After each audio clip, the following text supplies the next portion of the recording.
They do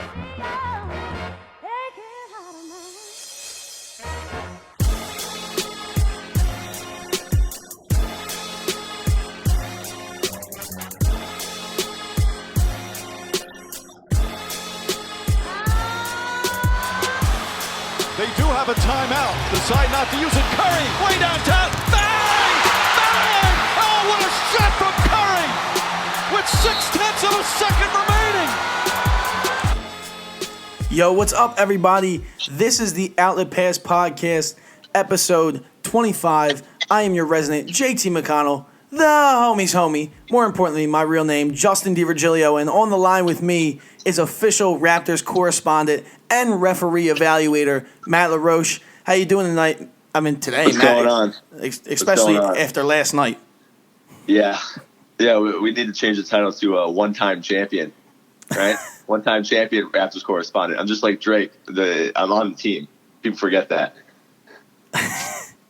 You don't believe he believes, like, you know how fans like, we won the championship? I know I say we with my team too, but it's like, I'll be happy, but they won. Like, that was an incredible game last night.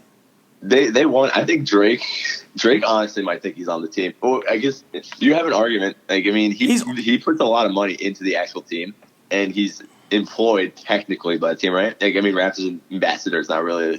I don't think he needs to walk into the office from 9 to 5 every day, right? But he's poured enough money into this team that you can kind of be like, I don't blame him for thinking he's part of the team. Like, he has his own locker in the locker room. I know it's dumb, but he does. Yeah, he's a bad example because he actually is employed and has business with them. But other people, like, I mean, he bought the naming rights to their training facility. Like, I think he's poured a bunch of money into that training facility as well. And like, hate him or not, like, I think the way that ESPN and like all these TV channels like showed him on all these games, like, it just brings popularity to the sport. You know what I mean? Like, a lot of people that like Drake and don't necessarily like basketball probably follow this just to see Drake just be a maniac on the sidelines or wherever he was, right? So, like, I mean, hate it or not, and like, I can understand the people that would hate seeing him all the time and like his antics, but I mean, that's just good publicity. Sorry. No, it makes and it's better for the sport. It's better for viewership. It's better for money. It's more money in the NBA's pocket. Yeah, it makes sense because you said, like, there's definitely tons of Drake fans who don't like sports, but know the lyrics to his songs, and he references sports a lot. It's just really funny, and now they probably watched either on social media or some of the games for him.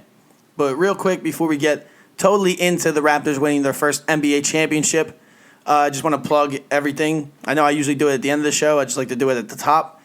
This time, you can follow the Outlet Pass Podcast on Instagram, the Outlet Pass Podcast, on Twitter, Pass_podcast, on Apple Podcasts, Spotify, SoundCloud, and YouTube. Search the Outlet Pass Podcast, like, rate, subscribe, rate it 5 stars, share, tell a friend, and tell a friend. Now, I want to say something because I know I've been expressing hate since my Sixers lost to your Raptors. But I learned a little something about myself. I thought I knew this already, but I tried to play the bitter fan this whole time. When I got wrapped up in that Game 6 last night, I didn't really care who won. It was a classic, and I was thoroughly entertained. It was good basketball. That was basketball at its finest. Like, you look at a lot of these games, and like they say, basketball is a game of runs. It always feels like some team is up by, like, I don't know, 6 or 8 points in a close game, right? Even a close playoff game. Like, there's some stinkers, right, where the team goes up by 10 or 20 early, and then it never comes back close. But most of these games that like end up being close games, like 1 or 2 point games in the end, it always seems like a team is up like 6 or 8, and then at some point, right in the end of the fourth quarter, they come back and make it a little bit interesting. This was not the case. This was legitimately each team going back and forth every single shot. It felt like the Raptors couldn't stop the Warriors, and it felt like the Raptors were just like somehow getting buckets on the other end. You know what I mean? Like, it didn't look like they were running nice plays. They were waiting till the end of the shot clock, but they were staying within one possession the entire game. And I agree with it. 14 lead changes in the first half. I don't know what it was in the second, but what a game to watch. Dude, I was saying it because I went out for the game, and I was saying to the people I was with, I was like, we got a classic on our hands tonight, the first quarter.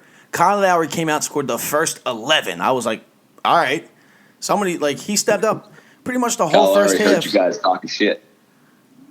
Yeah, for sure. Kyle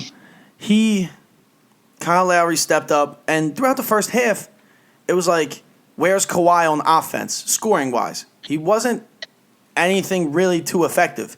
He was just moving the ball, drawing people, and then getting other guys, not like dimes. He wasn't setting them up like for assists, but he was putting them in the right spot to then get their own shot or get someone else's shot.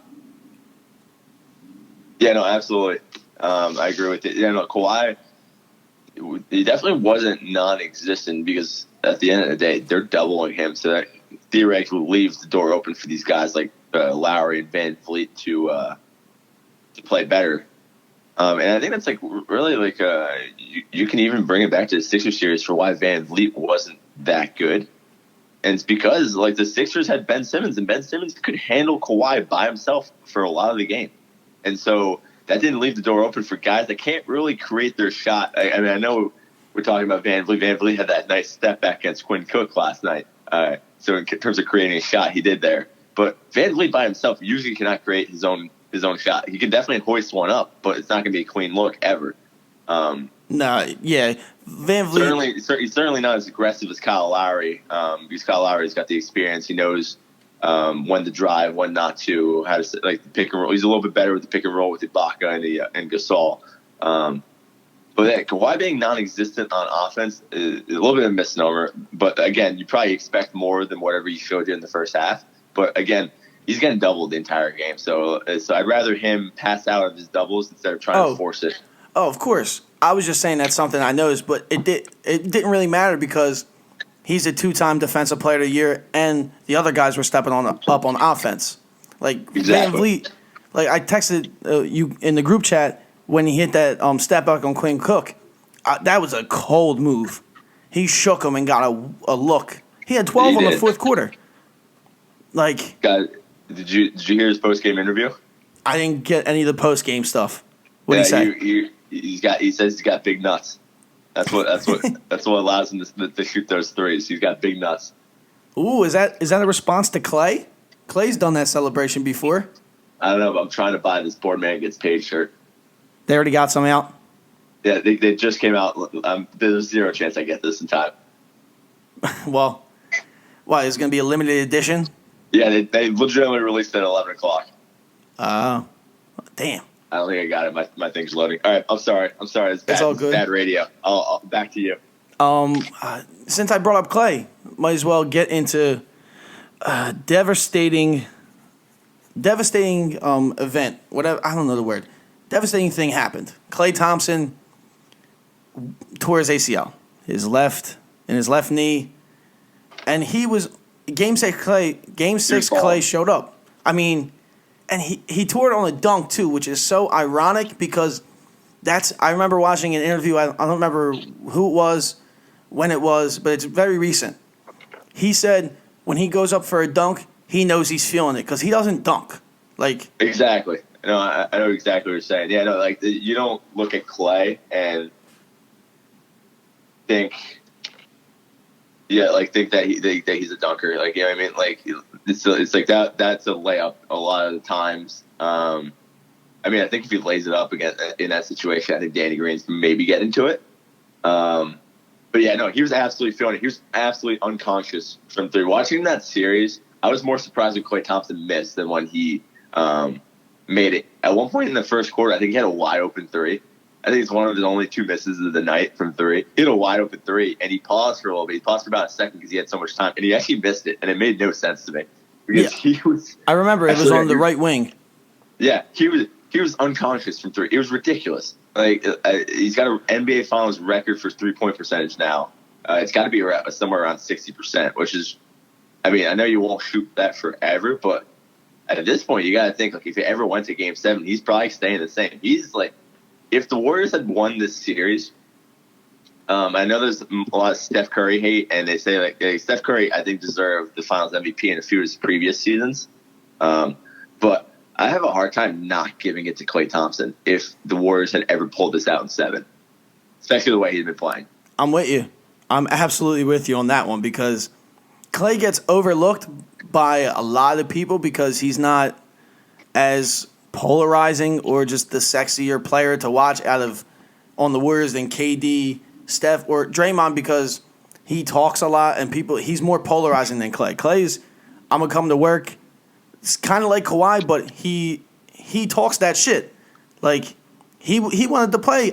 Apparently I saw something he wanted to play the fourth quarter on the torn ACL, which absolutely no. Klay Thompson's an absolute warrior. He's got a little bit of hockey player in him. I mean, say what you want, and like in hindsight, the Warriors probably made the right decision. But he wanted to play Game 3, and the way he looked in Game 4, and I know it's a hamstring. 2 days is actually huge in a hamstring injury, but I have no doubts that he's not the one that told the Warriors he didn't want to play Game 3.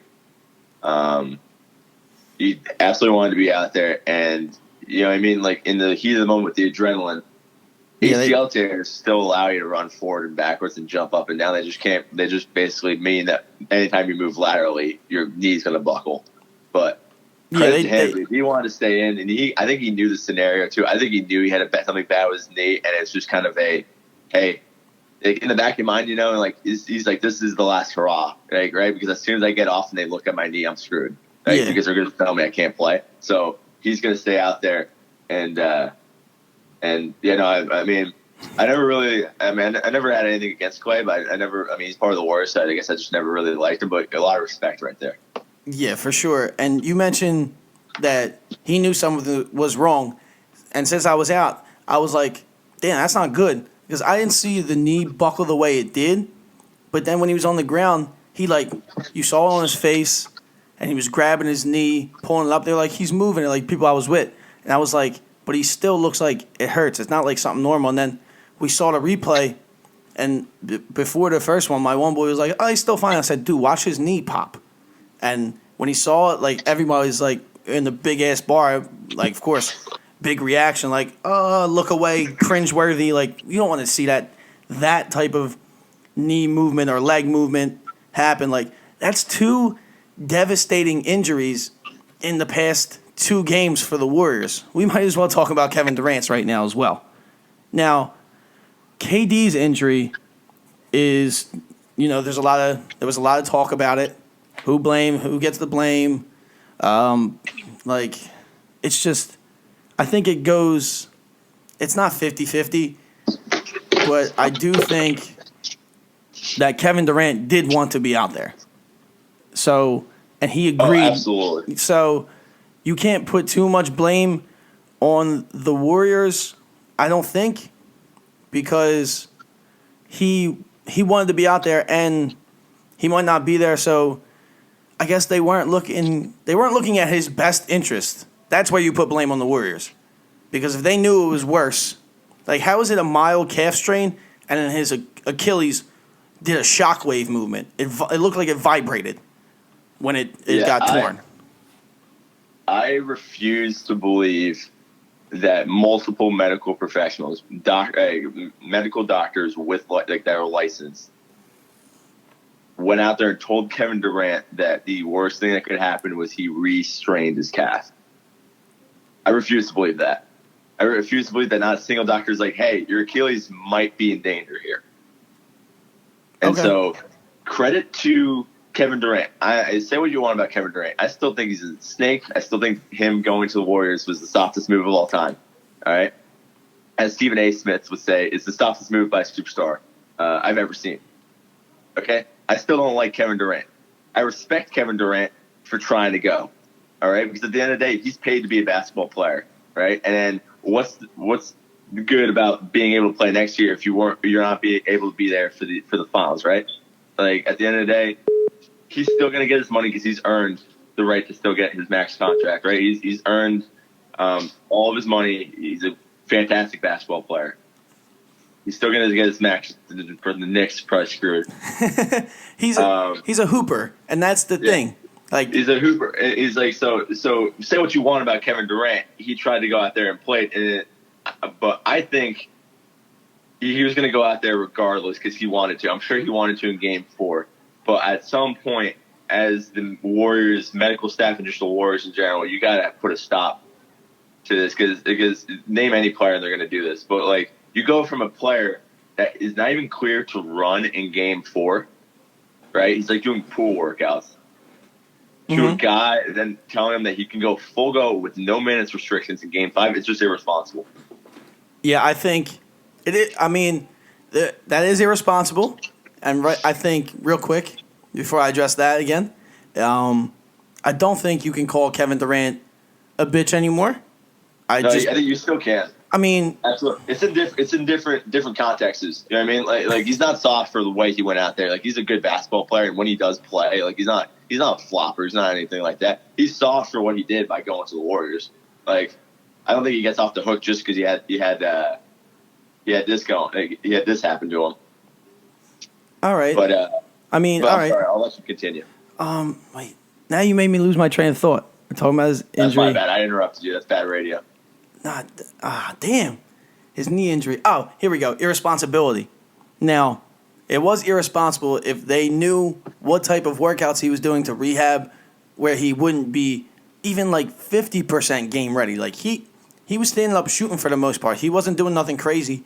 Then I think, and this is natural because when you're playing, this is like muscle memory. It's irresponsible subconsciously by KD to try and go from right to left through the legs and push off your bad leg, because that's why he hurt it.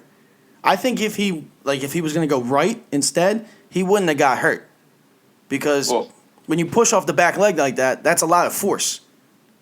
No? Well, here's the problem I have with that is if he's in that kind of mindset, then he should be playing. Because I've always been told, go back to when I played sports, and if you're worried about getting hurt, right, or if you play safe, you're going to get hurt more. No, I'm with you. I'm just saying, not play safe, just know, like, that is one move you can't do. You know what I'm saying? He can still play the way he plays, but, like, just be more cognizant of that. Like, he didn't have to get into his rhythm trying to be one-on-one. He could have just been a spot-up shooter and then get the ball when he gets it. Yeah, I mean, I agree. I think maybe, yeah, you could say the Warriors maybe should have, should have done it a little bit, because, I mean, Kevin Durant just being a three-point shooter, like, honestly, just being a 3-and-D guy on that team, like, helps him out anyways. It spaces the floor incredibly for him. So you're right. No, the Warriors could have absolutely gone out there and be like, hey, Kevin, we know you're not 100%, right? We're not going to tell anybody you're not 100%, but you're legitimately going to go sit in the corner. All right, and we're just gonna space the floor with you, and then when you're open, and even when you're not open, you can make those contested shots. Just don't move around too much. Yeah, exactly. You'll go one-on-one. I agree with that take. All right, thank you, thank you very much. Now, and it speaks to that injury. Speaks to why Kawhi didn't want to play last year. That he, again, different circumstances, but the theme is the same. He wasn't fully healthy. And he got pressured to play by, if he's reading social media, talking to the Warriors brass a lot, just himself internally as a competitor and a basketball player, because he knows what time it is. He knows that he's needed. Because although, like you said, that's why I don't really care about KD going to the Warriors, because he did, and now you got to deal with them being the best. That's where I sit with that, because it's sports, it's competitive. But damn, I lost my train of thought. What? How do I do that? But he sits with that. But Kawhi was saying that you have to trust yourself and trust your body. I just think it speaks towards that more than KD wanting to go out there and play hurt. But real quick.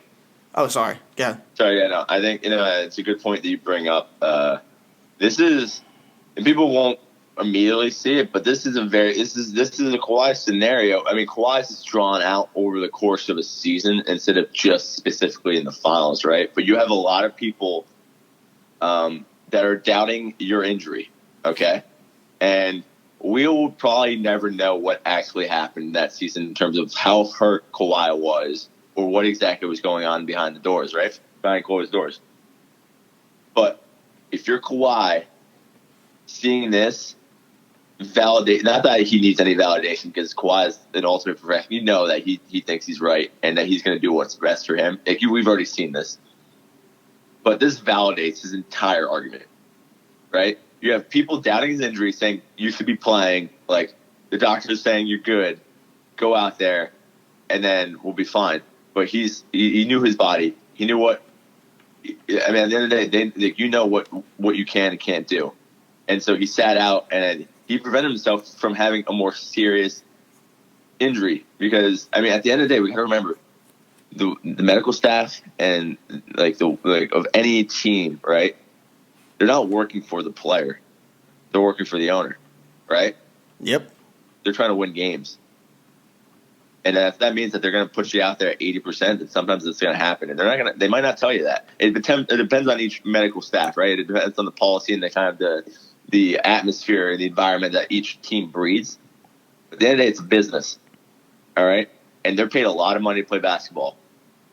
You're right. Now. And so in the back of your head, you got to think, do the Warriors give a shit what his free agency looks like next year? No, they want to win the finals. Yeah. And if I'm Kevin Durant, I know it's cynical to think about, but something you need to think about because they are paid an exorbitant amount of money, and they all deserve it because they're all fantastic basketball players, right? But they are paid a lot of money to play a game, and if you think these owners and these medical staffs and all of these front office aren't going to try to put out their best product, then you're crazy. Oh, it's cutthroat for sure.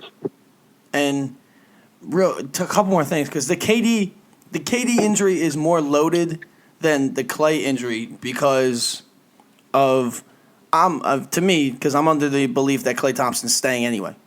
Yeah, Klay Thompson's staying in Golden State. I don't think he was ever leaving. Yeah, I was talking about that last night. They were like, just in general, it's like, I put it this way. It's like, yo, Klay, like, this is the best situation you've ever been in your life, probably ever will be. But, try and go to this other team and try and inflate your ego even more. And it's going to be a lot harder. Like, I know it's hard to win anybody. Why would you want to leave someone you have so much chemistry with and you guys just it's a seamless fit, you and Steph. Exactly. Yeah, I know. But the KD thing. Now, what he does in free agency, because this was the talk all week, which again I have such a pet peeve of talking about the summer while the most important time of the year is happening in the NBA. But that's always besides the point. What he does in free agency, he can take a free $31.4 million and tell the Warriors to pay for my rehab, and then dip, or he can just dip. What would you do if you're Kevin Durant? Because I'm not going to say what do you think he's going to do. Just put yourself as KD. It's such a hard question because it's like. This injury happens legitimately at the last possible moment of the season, right? So your rehab starts at pretty much unless he hurt himself in off-season workouts, which I don't think a lot of NBA players are doing that big of NBA workouts that we would see an Achilles tear from a player in an off-season workout. But it's so late in the season that it basically affects there's no chance he comes back, I think, for any of the NBA season unless the team he is on makes a long playoff run, maybe. And even then, I don't even know if they even, put him on the roster. No, I don't think they make that mistake twice. I'm sure they bump off someone on the bench and be like, hey, he might show up if we make it to game 6 or 7 of the finals. Let's put him on there. No, they don't make that mistake twice. Yeah. I'm saying take the money. You gotta think, there's a lot of teams that want Kevin Durant, right? And they're going to want to pay their max. That means you're handicapping yourself for an entire year because you're going to be paying a max slot to a player that can't play. So this doesn't really matter if teams are going to be tanking. The Knicks aren't going to be any good next year anyways, right? Probably. This is good for them, actually, yeah. This is good because you can sign him and then still be complete trash and get a nice pick. And then when he comes back, you're kind of good to go. You're kind of doing better. It's bad for any teams that were kind of, I don't know. Let's say it wouldn't happen for the Celtics. The Celtics wouldn't sign Kevin Durant, but let's say they did, right? This is kind of bad because they have a solid team already, and adding Kevin Durant makes them a contender. No, you're But right. if you can't afford. Can you afford to have a max slot guy not play the entire year? Your team's gonna be middle, right? They're gonna be a 7 or 8 seed in the Eastern Conference. Then you gain nothing. You gain a middle pick. The season's kind of whatever. Like, I mean, you know what I mean? Like, it's either got to go really high with Kevin Durant or you got to go really low. And now him getting hurt means that pretty much only the teams that are on the really low spectrum are the teams that benefit from signing him. Yeah, you're right. And this affects the summer so great. That's why you said it's a tough question. I didn't say it was going to be an easy question, but I had to ask it. And him and Klay getting hurt the way they did affects the summer in a very big way. Now, last thing about KD's injuries, the last thing we got to tie into it. Bob Myers' press conference as the GM and president of basketball operations for the Golden State Warriors. Do you believe he was genuine in his speech after the game saying blame me, and his tears that didn't really come out, but the what's the word when you tear up, I guess, but they didn't come out. But crocodile tears. Okay, yeah, all right. Somebody said that. I think Jalen Rose said that this week. My take, and I brought this up to the group before, was this is a scenario where you do something where you're doing something that you know is kind of bad or has consequences, but you never really think the consequences are either going to happen or going to be that bad and come back to you. And it's something that you kind of gloss over and you never really fully see the consequences. And so they put out Kevin Durant, and in their minds they're thinking, all right, best case scenario, we win 3 straight. He comes back. He's great, right? We look like geniuses. Worst case scenario, he re-injures the calf. No big deal. Maybe he re-injures something more, but in the back of their mind, they're like, no big deal. Like, hey, why we even think about this? He'll be fine, right? Mm-hmm. Now that he's torn his Achilles, this guy all of a sudden just realized that, A, how could they have not seen that this might have happened? And B, it looks really bad, and all of the blame's on him. And so seeing him get in tears, I think it's kind of both. It's kind of like a little bit of a cover up to kind of gain some sympathy, and B, he's just realized he's really fucked up. Like, he's really screwed it up here.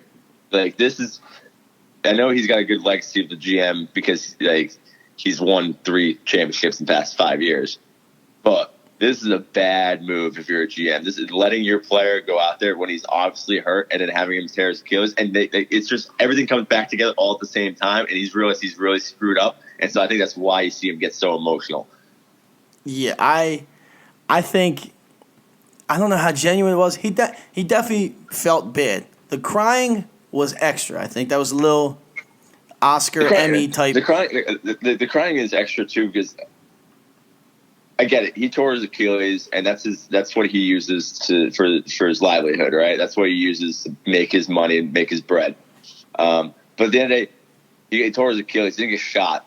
He's not dead, right? Yeah. It's a game of basketball. Like, why are we crying?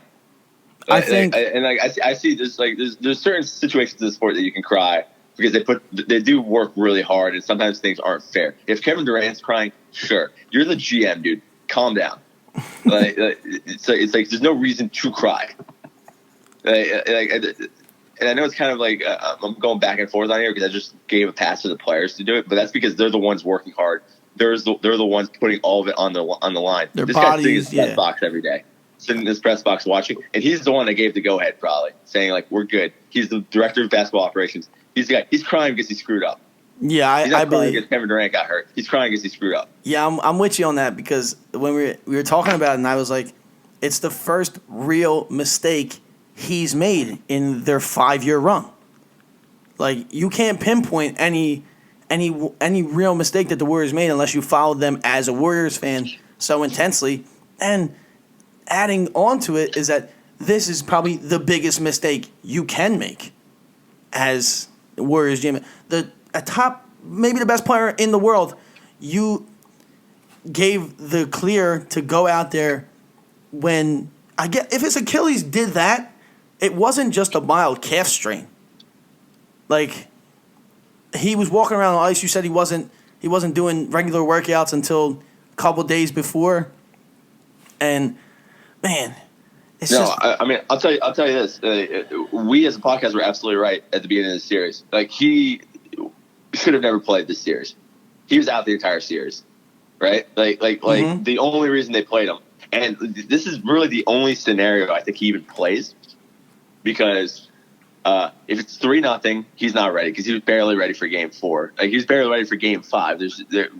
Even ready's generous. He was barely, he was okay for Game 5 in terms of you can make an argument he could be fine. But he wasn't ready the entire time. They had him travel games 1-2. He was never playing games 1, 2, 3, or 4. And even if it's 3-0 going into Game 4, I don't think he's playing. Like, this 3-1, he got forced out there. But not forced out. I don't mean forced out by the staff, because we've argued that already. He's forced out by the situation. Yep, absolutely. Of it being 3-1. If it's 2-2, I don't think he's playing. Right. Because you're barely able to play a game. They roll him out 36 hours before Game 4, and he hadn't run. He hadn't even practiced yet. And the practice he did run after Game 4 didn't go well, from all of these reports we saw. And so, if it's 2-2, he's not playing Game 5. If it's 3-2, does he even come out for Game 6? I guess he does if it's 3-2. But we're in the same scenario. He's not getting that much better for 3 games. This is one of those things, the same deal that I saw with Klay after this during this game. Certain injuries, you can run forward and backwards and be fine and look all right. But there's certain movements that once you do them, you're gonna really find out how hurt you are. And we saw that we didn't see it with Klay. Klay was going back and forth. They looked like he wanted to come back in the game, but you knew as soon as he was going to make a cut or go laterally, his knee was going to explode.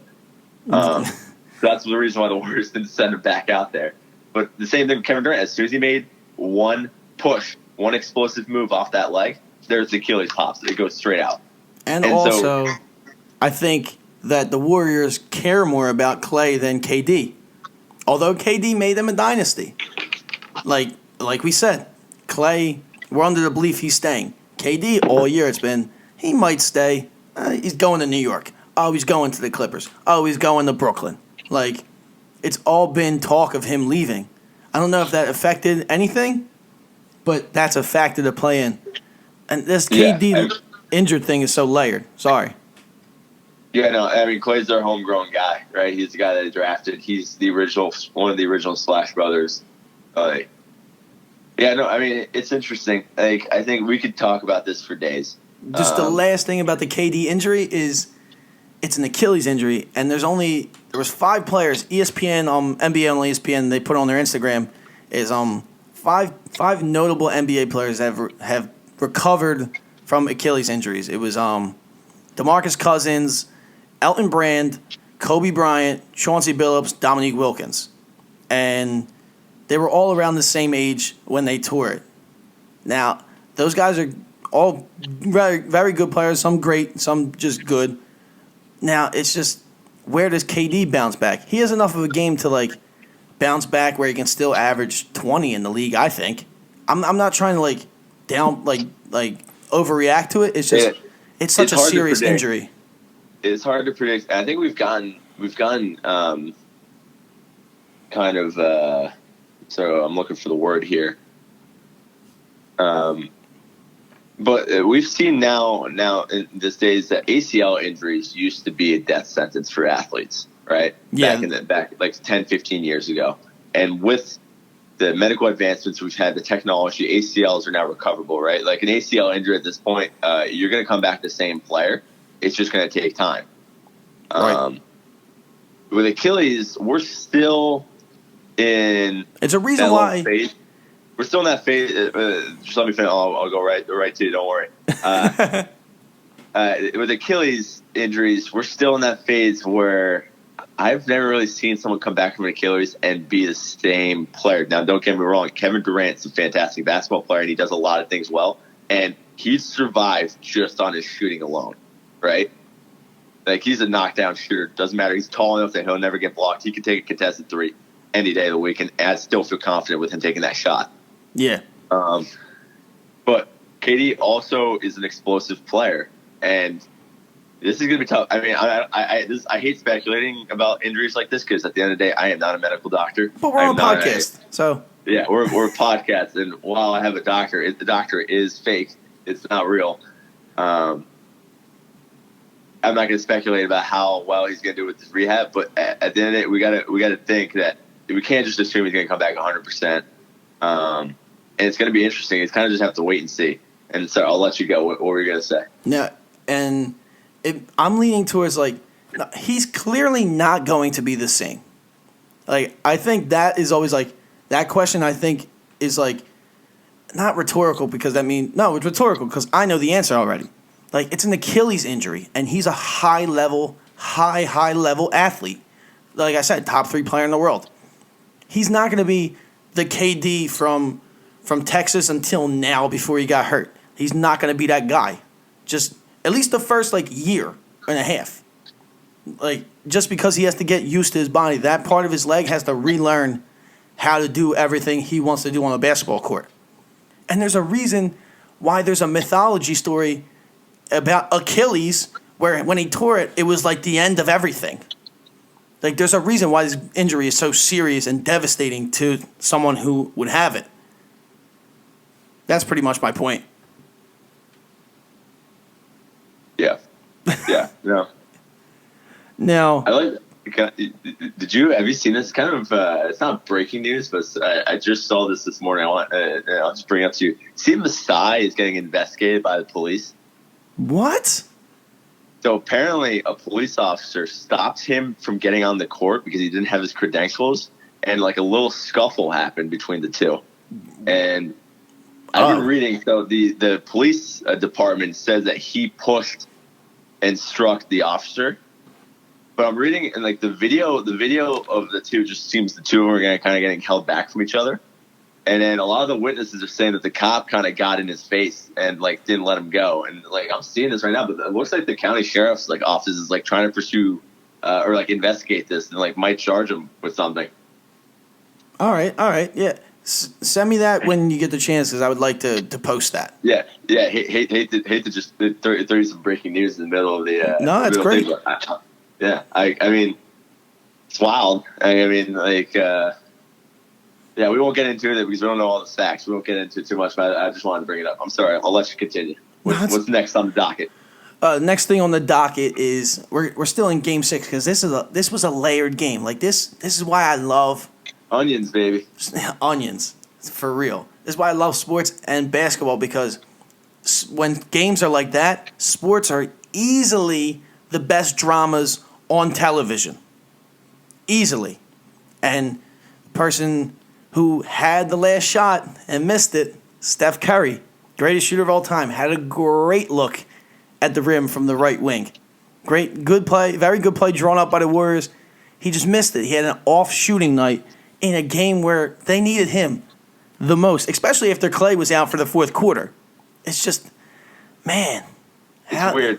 And like I said, it was a good play in theory. They almost threw the ball out of bounds, which I forget who was inbounding it, but Draymond's the one that caught it. Draymond made a good play because that ball almost went straight out of bounds, which would have been hilarious in hindsight if that actually happened.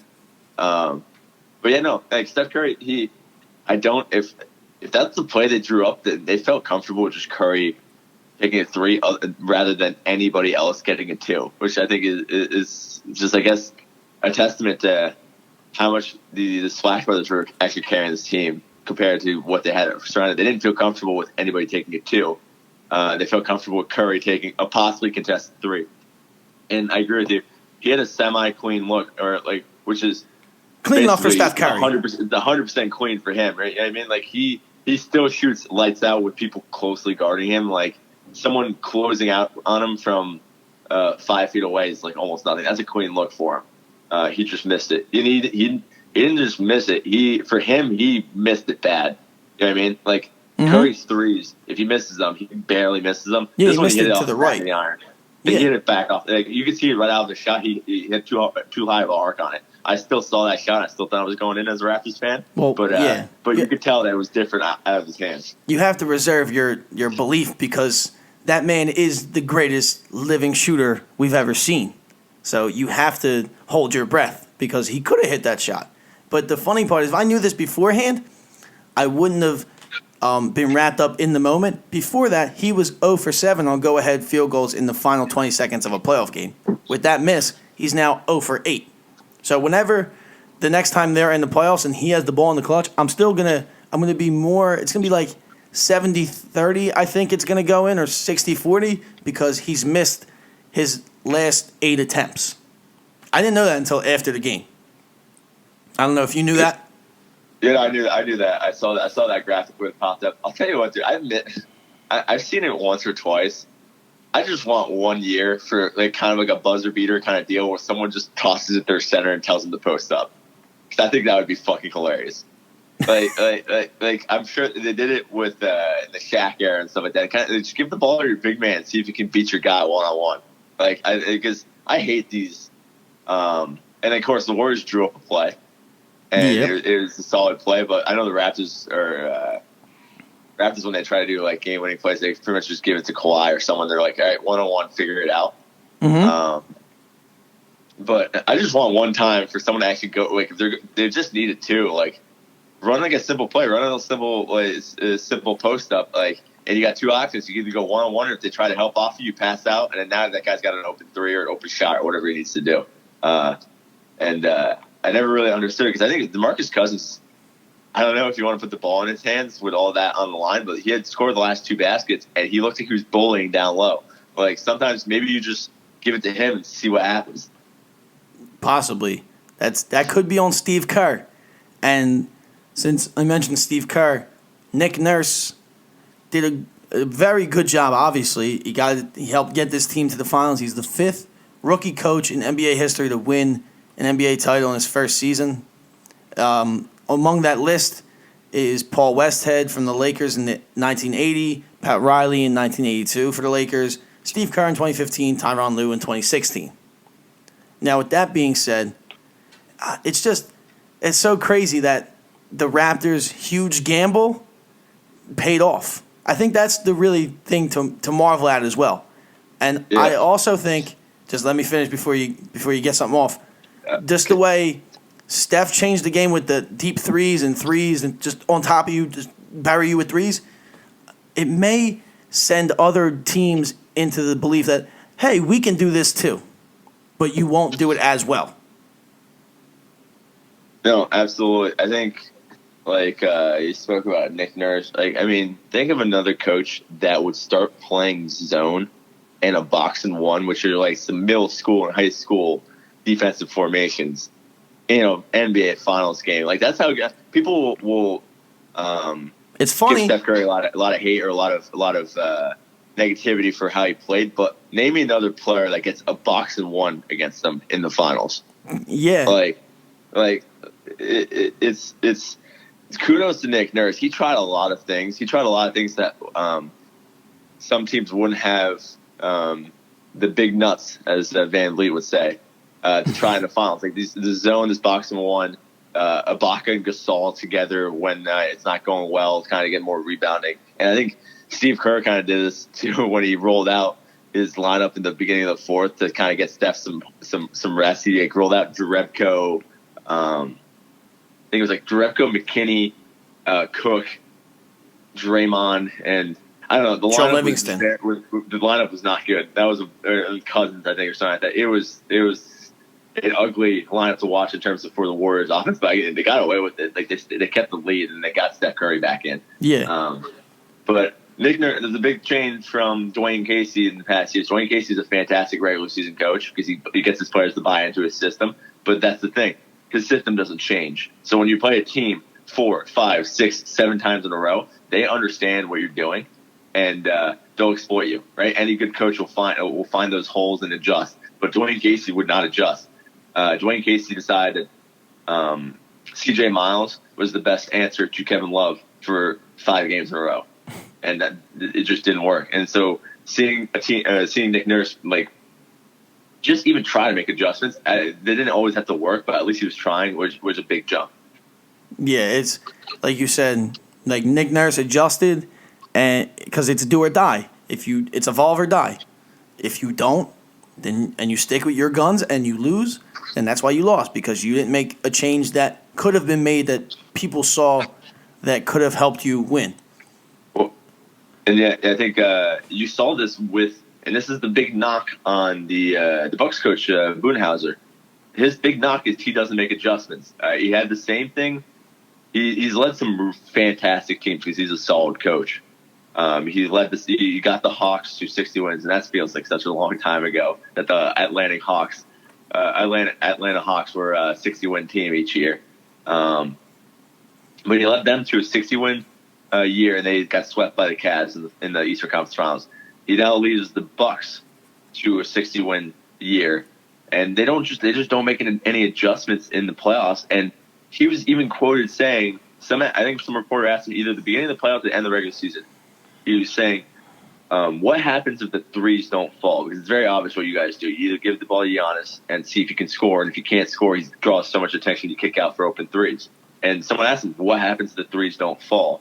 And Budenholzer responded with, we're just hoping it doesn't happen 4 out of 7 games.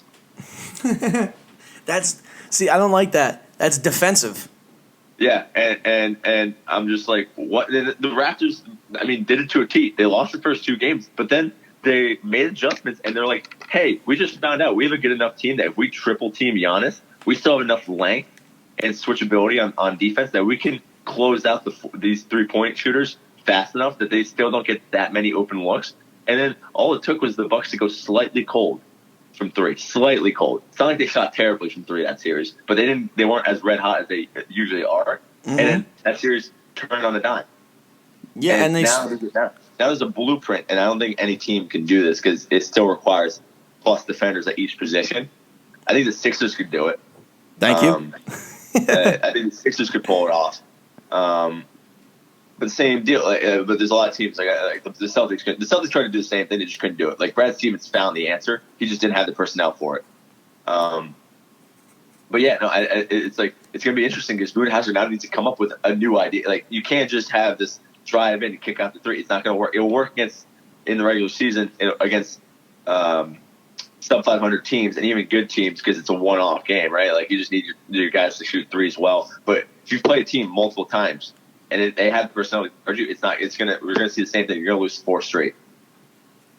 Yeah, of course. I mean, it just like I said that, and like you expanded upon it, but evolve or die. That's what you have to do when you're given the chance. You have to make adjustments. They always say that's the biggest thing in the NFL, halftime adjustments. While in the NBA, game-to-game adjustments in the series. You have to be able to make them. I think this will be the last thing. Like, we've been talking pretty much about this Game 6 for damn near 40 minutes now.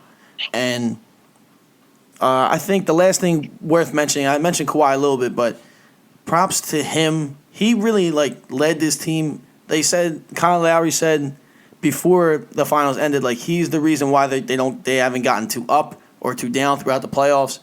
He is the 3rd player to win Finals MVP on 2 different teams, joining Kareem and LeBron, and he's the 12th player to win multiple Finals MVPs. The dude just put on an incredible performance for a place he may or may not be next season, but I don't think it really matters I think I'll ask you as official Raptors correspondent, will you respect if he just dips because he got you guys your first title? Absolutely. I think he deserves. I think he's been a consummate professional the entire time, right? He's given his game plan, and people at the beginning of the season were complaining that he was the load management, but obviously it worked out. The front office knows what they're doing. He's been a professional. He has not talked about free agency at all, which even if he wants to go LA, he's shut up. He's always been, hey, I'm here to win games. I'm here to have fun playing basketball. That's exactly what he did. Okay. He played – you never saw a lack of effort from him, right? Obviously he played super, super well, but he's hurt. You could tell he's hurt. But he gave full effort every time. And if he wants to go LA, dude, he never chose to come to Toronto. What he did choose to do was play hard and make sure that he gave it his all. And that's all we could ask for. And so if he wants to go to LA – then, dude, more power to you.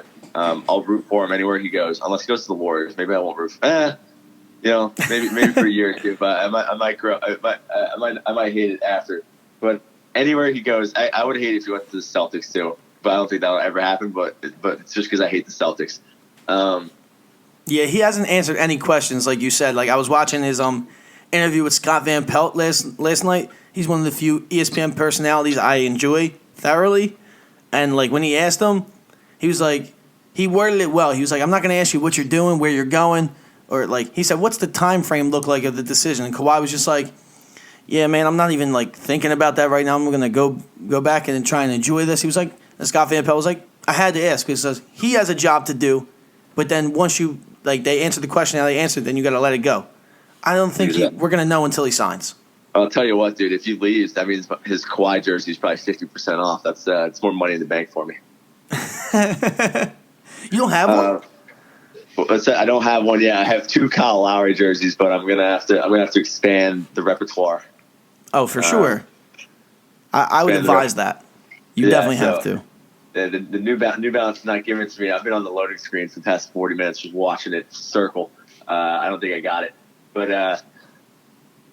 yeah, no, I mean, it's so we can make our predictions. It's so hard to determine. I mean, honestly, if he stays in Toronto, it's not the worst career decision ever for him, right? Like, I mean, he's got a really good thing going here. But he's got a country behind him. Like, yeah. But he's also, at the end of the day, he's also kind of the guy that, like, he doesn't care about that. He just wants the ball. For sure. And so, like, I don't blame him. He's made his intentions very clear. He's not misled anybody. It's not like he came to Toronto on his own accord and is, like, quitting on the team. He's not doing any of that. He got us the title. He said he was going to get a title. He got the title. If he wants to leave for sunny LA, then, like, I mean, more power to you. But, you know, we'll see you 2 times a year. And then good luck in your future. I mean, what else could you ask for? Absolutely. I mean, you really can't because he got you Mr. Larry O'Brien. Like, exactly. It's the first time he's going to be on Canadian soil. It's just, I don't want to. I feel like I'm doing him an injustice because we haven't really touched upon him. Like, he's had an incredible playoffs, but I think it speaks volumes to like what he is. Like, there's not too much to say about him, at least in my mind, because he just lets the game talk, and he doesn't really talk. Like, it's just evident when you watch it. It's like that guy is a grown man. He deserves to be where he's ranked in the league right now and respected as such. I think that's just it, and he got you guys a title. I think his attitude about it too is like it was huge for this Raptors. So you got to think the Raptors. Each series, the Raptors went down in each of their Eastern Conference series. Like, to the magic of the Magic, so like going down one out of the Magic's not the worst thing in the world. Although I'd be lying if I didn't think that the Raptors doing their whole choke job again after the game one of the Eastern Conference quarterfinals. But they went down in each of those series, and there were some points like 2-1 down in Philly. Like, if I was at the Xfinity Center, is that what's called? Xfinity Live bits, okay. Yeah, I was Xfinity Live for Game 4 in my Raptors jersey, and when I walked into that, like I was not doom and gloom, but I wasn't feeling great about that game, and I think in the past, a lot of Raptors team in a hostile environment don't play well. They don't show up for the game. They kind of just are down on themselves because after getting blown out in Game 3, like, how do you expect? Like, everything looked terrible. The Sixers on a roll, but Kawhi, through all adversity, just stayed calm. You know what I mean? Like, he never like in his press conferences, he's always like, "Oh, where do you go from here? You're down 2-0 to the Bucks. Where do you go from here?" He's like, going to Game 3 for Toronto because that's where the next game is. You know what I mean? And that attitude definitely spread to other players on the team. Kyle Lowry used to be, I don't know what the proper word. He used to not be explosive with the media, but he used to be really agitated sometimes. Reactionary. Reactionary. He used to give off a lot of sass when they lost to the media, and he would take things a lot of things personal. And you saw this series. He gave very professional answers in his post-game interviews. And he was a professional. He turned into it's all business. Even when they were winning, even when they were losing, they stayed calm. And I think having someone like Kawhi, someone that's been there, someone that's gotten their championships, really helped this team kind of settle down because they're in a lot of positions of adversity, and they always looked completely normal or completely composed in every single one of those games. There was never a time of panic with these games.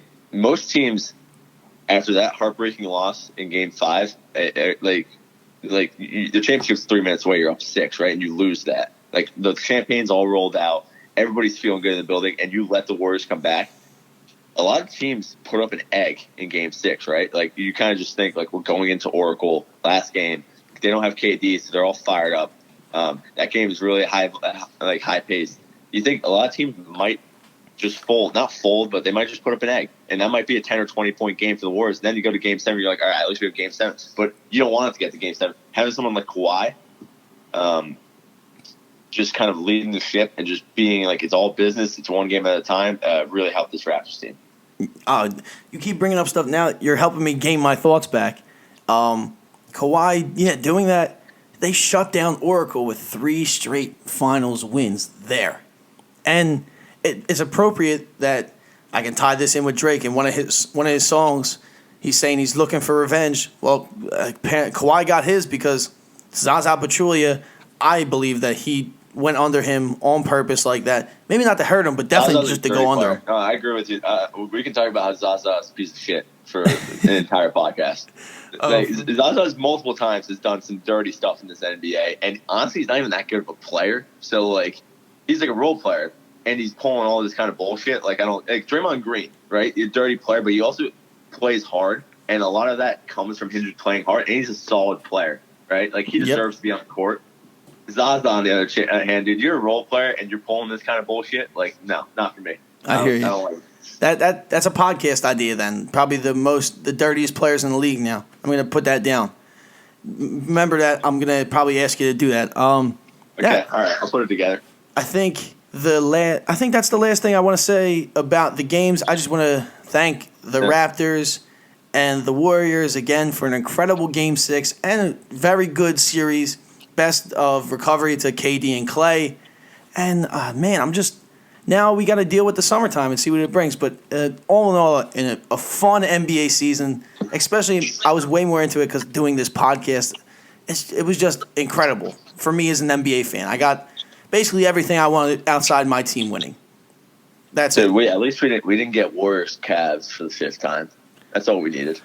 Yeah, that would have Vegas would have lost a lot of money if that happened. Like, and then just to touch upon the Raptors won in Oracle 3 times. They didn't lose in California all season. They won every single one of their games in the state of California. Maybe Kawhi just has to stay because he's gonna lose some games in Cali if he goes to play in Cali. Either that or Kawhi's gonna go 82-0 if he's at the Clippers next year. Confirmed, the greatest of all time. Stay woke. If that happens, that would be crazy.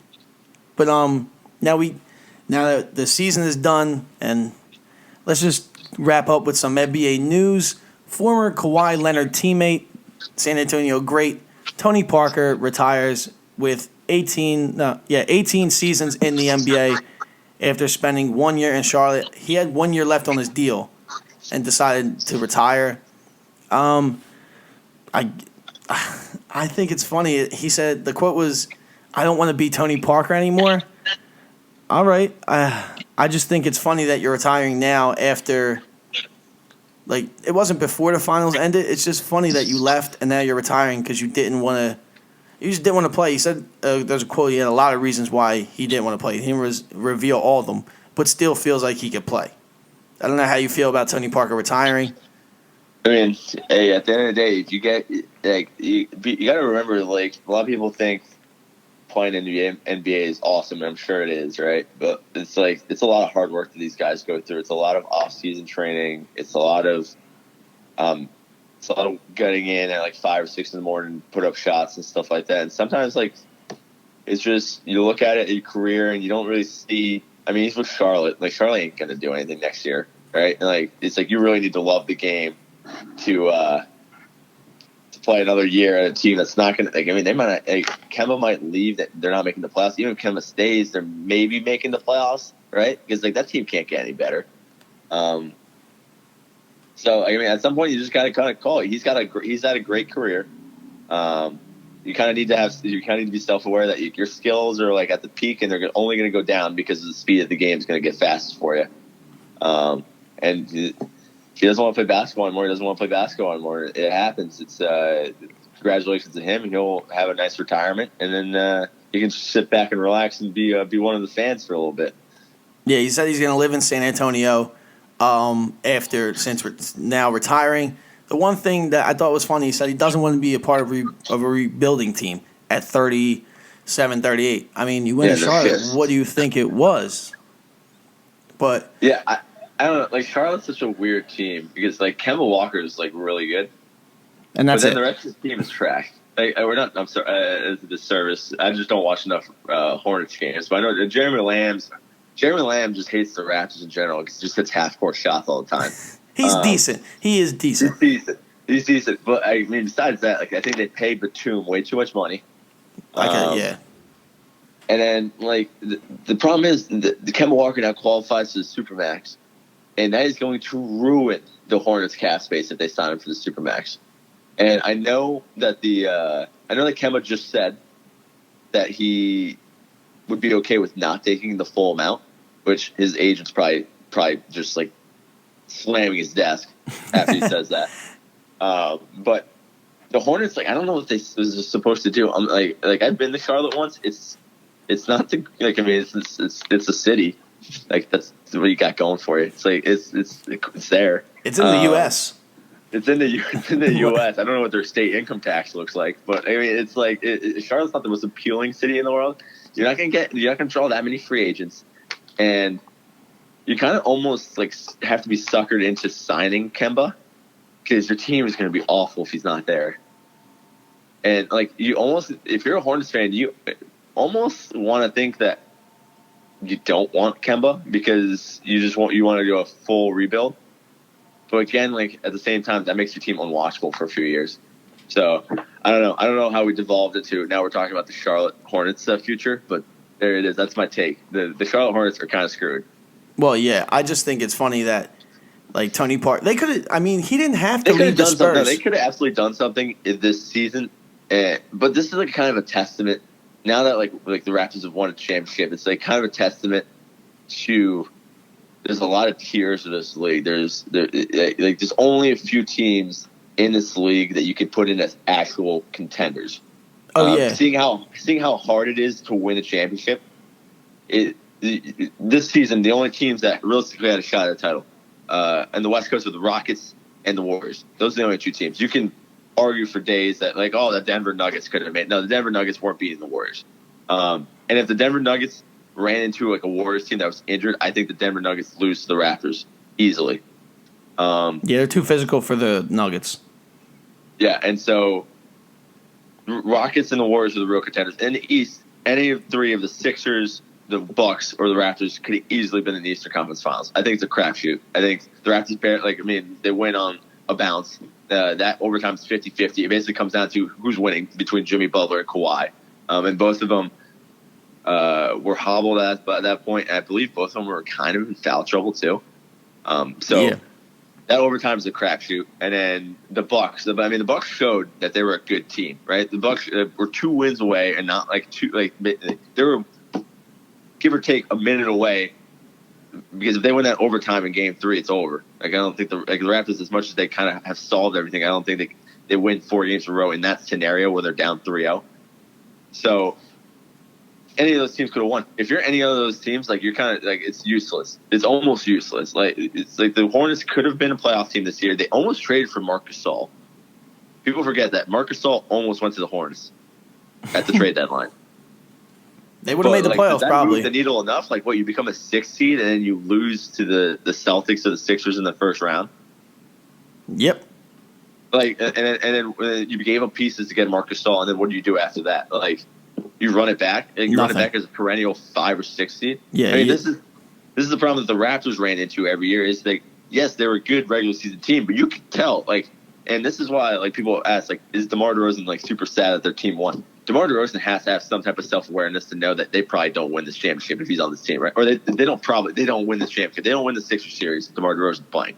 For sure. I don't know how you Right? got into this deep dive with the Raptors. I mean, the Hornets. This is just like that. It's just the state of the league. Like, it's like, look at these teams. Like, some teams, I just don't know what the hell they're doing. Oh, like, yeah. Okay, it's I'll like- agree with that. And it's like, yes, you can make your tiny moves, and so, but at some point you need to realize that you really need to have everything come together. You need to either homegrown talent or attract big free agents. You're not going to get there by screwing around with one semi-good player and thinking like, oh, like 1 year he'll play really good and we'll be fine. Like we'll sneak into the playoffs and we'll somehow win the championship as a 6th seed. It won't happen. Yeah, I'm with you. Yeah. I'm sorry. And it's like the only team I can think that's like kind of doing it that way and has a shot is the Pacers. Well, they have a potential superstar. That's the thing. They got Oladipo when he got traded to Indiana was not a superstar by any stretch of the imagination, right? Like he was a solid player, but he made himself that. What's that? He made himself that. Yeah, exactly. But you thought you looked at him and you're like, yeah, he's a solid scorer, but he's not a primary ball handler. Like he's a solid player, but I think they were pissed off. Like Indiana fans were pissed off. That's the only thing they got for Paul. They got Sabonis too. Sabonis is a good player too, but they got those two guys for Paul George. Are you kidding me? But now they have Oladipo. I mean, he's hurt. They had Oladipo on a pretty team friendly deal that allowed them to get more potential stars, and the Pacers could be good if Oladipo comes back perfectly fine. I mean, Miles Turner is a fantastic player. Sabonis is really good. They'll probably replace Bogdanovich with someone else, but the Pacers are one of the teams that could sneak into the Eastern Conference Finals, and like, but again, it's like just tough. It's tough for a lot of these teams for sure. Now, last thing, just like you were saying, just real quick, yeah. But the East is worse than the West, right? By the way you're explaining I think the East might be more top heavy at this point, though. I'm sarcastic. I think the East is the disparity is a lot closer. It's a lot closer. I think what people always got caught up on, and I think this might have been true when LeBron was just dominating with the Cavs, but now a lot of people still think the West is tougher, and that's just because the West 1 through 8 is better. It is. There's more teams. I mean, the Warriors are at the top when they're fully healthy at the top, and then the 2 through 8 is very close in terms of talent, in terms of teams that are good.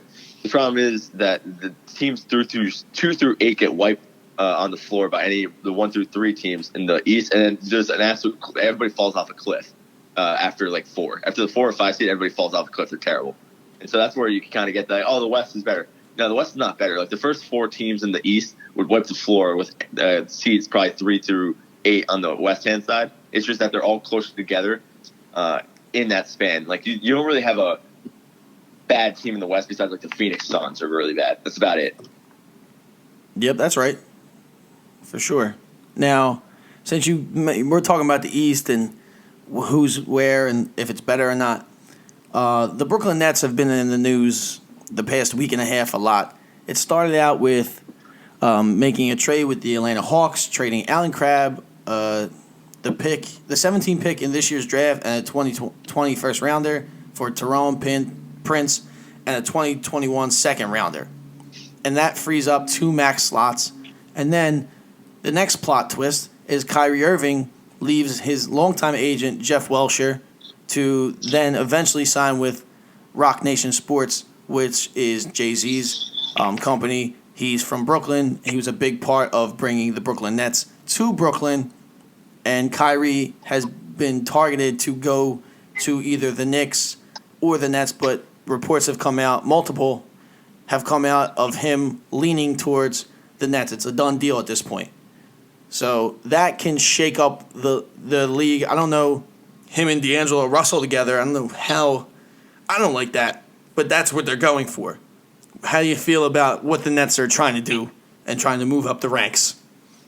Dude, it's hilarious that the Nets are in a better position than the Celtics after giving them their 4 like unprotected first-round picks in the past 6 years. It's hilarious. The Nets have been doing it right. You know what I mean? Like they kind of have – the Knicks need to follow what the Nets are doing in terms – and this is what I guess touched upon what we just talked about. Is you sometimes have to just strike gold with homegrown players instead of trying to hold on to one semi-good free agent and thinking that he's going to get over the hump. You need to have multiple homegrown players to play well. to do. I mean, they had a bunch of very solid players. Like D'Angelo Russell, obviously very good, and they got him on a cheap deal because the Lakers didn't know what they were doing. They got him. Karis LeVert is a really solid player. There's another one there. Spencer Dinwiddie, very good, solid player. Like, they add Kyrie Irving, and this team is like pretty solid. They need a center. I mean, Jared Allen is good, but Embiid wiped the floor with him. So they need an offensive center more. They need an offensive center. They just need length too, dude. Like the Sixers when they played them looked like giants against them. Like it felt like the Nets couldn't grab a single rebound in that series. They need length. So Kyrie, I don't think it's a bad signing. Kyrie, you get. People hate the Kyrie thing because they look at him. He's cancer, or he's like outlandish. He doesn't make sense. Like his ego's too big, but his talent's too big to ignore at that point. No, like, I agree with that. Forget, he's a ridiculously good basketball player. Okay. Like as much as I don't know. Like, I mean, it's not like the Raptors have a problem at point guard. Kyle Lowry is a good enough point guard that I wouldn't want to switch it to, but a lot of teams would be ecstatic to have Kyrie Irving on the team just on basketball skill alone. And where's Kyrie Irving from? I believe he's from Patterson, New Jersey, or some part of New Jersey. From the area. So because you got to think too, Kyrie's never played on a team that he actually wanted to go to. He got drafted by the Cavs, and I'm gonna make enemies of people from Cleveland, but Cleveland sucks. Right? Like, no one wants to live in Cleveland. Got traded to Boston. I think he was okay with going to Boston, but obviously he's never really chosen where he wants to go. So if he wants to go to Brooklyn, you at least get a year or two of him actually trying or actually wanting to be there before he turns on his teammates and everybody again. But no, I like this. I like what the Nets are doing. I think Kyrie Irving's a good spot for them. So if they get Kyrie Irving, does that mean they have a complete other max slot as well? It would be him, and if they want Butler or Harris or Russell, it would be for another guy. Dude, I don't know what to do with Tobias Harris. I don't know if he's good. I don't know if he's bad. I mean, that's a discussion for another time. But yeah. With Kyrie Irving, he went to Montclair Academy for high school, as well as St. Patrick's, which is in Elizabeth, New Jersey. The other one is in Montclair, New Jersey. Yeah, so he's close. That's mad close. Yeah, I think that my problem is you could run into the same problem as Boston. Not the ego thing, as the locker room being weird. It's just there's one ball, and Kyrie and D'Angelo are kind of similar in a way. Like, Kyrie is definitely a better scorer, has better handles, but D'Angelo is ascending. So I don't know. It could stunt his production. They would have to learn how to play together. Quickly. I mean, or the Nets sell high on D'Angelo. What, they do a sign and trade?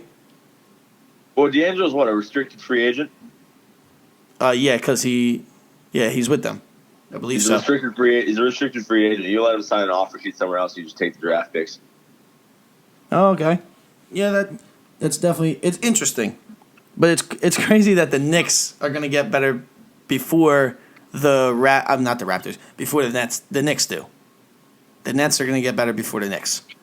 The Knicks are. I don't know what the hell the Knicks are doing. Well, no one knows. No one knows. I feel like the Knicks have now struck out on legitimately everybody. So at first it's we're getting Zion, then they got the third pick, which is the worst pick now of this draft because that means that both Ja Morant and Zion are off the board, so they're stuck with R.J. Barrett. And R.J. Barrett, Canadian guy, I hope he does well, but I don't watching him at Duke. I was not convinced.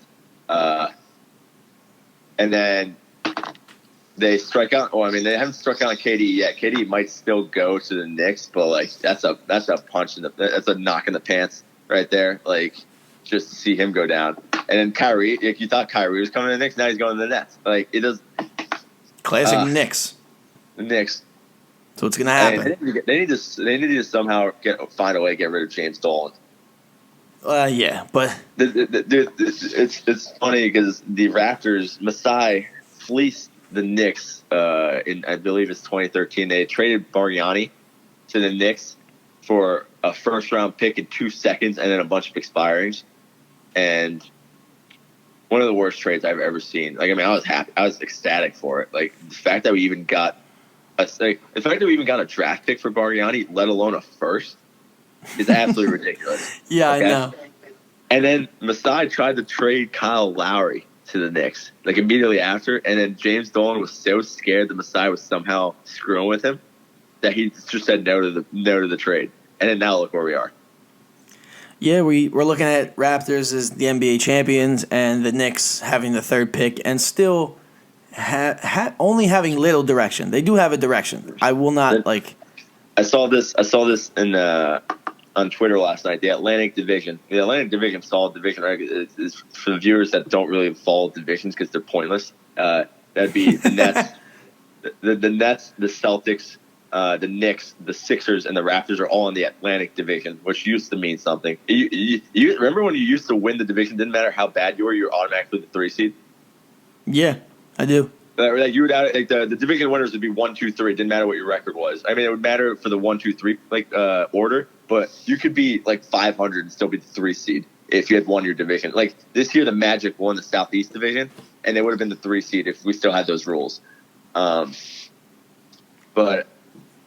if you look at all those teams since 2000, the Sixers have made the best the Sixers have done is NBA Finals, which is admirable. The Celtics have won an NBA championship. The Nets have made 2 NBA Finals. The Raptors have now just won an NBA championship. The Knicks, since 2000, is best result is they've won a playoff series. Yeah, that's right. That's it. That's all they've done. They've won one playoff series, and it was a 5-game series against the Raptors. Like one of those series that you need to win 3 instead of 4, like back then when they only played best of 5 for the first series. That's it. It's a long time ago. All right. Well, off on a tangent. Matt keeps bringing up. You keep bringing up topics like that we could keep talking about. But I think that should be a running segment now. Is how are the Hornets doing? They're still in Charlotte. Okay. Let's check in on Charlotte. What's it gonna be? 30-second segment. How they doing? They're still in Charlotte. All right. Cool. You got anything to say to the people, Matt? No, not really. I'm happy where I am. You know, he stay still, but not really. He's probably leaving, but he stay. All right. Well, thank you guys for listening again. You can follow the Outlet Pass Podcast on Instagram, the Outlet Pass Podcast, on Twitter, pass_podcast. It's on Apple Podcasts, Spotify, SoundCloud, YouTube. Like, subscribe, rate 5 stars, review, share, repost, tell a friend to tell a friend. Again, thank you for listening. This has been the Outlet Pass Podcast. The ball being your opinions, and we're passing it out to you. Peace. Poor man gets rings.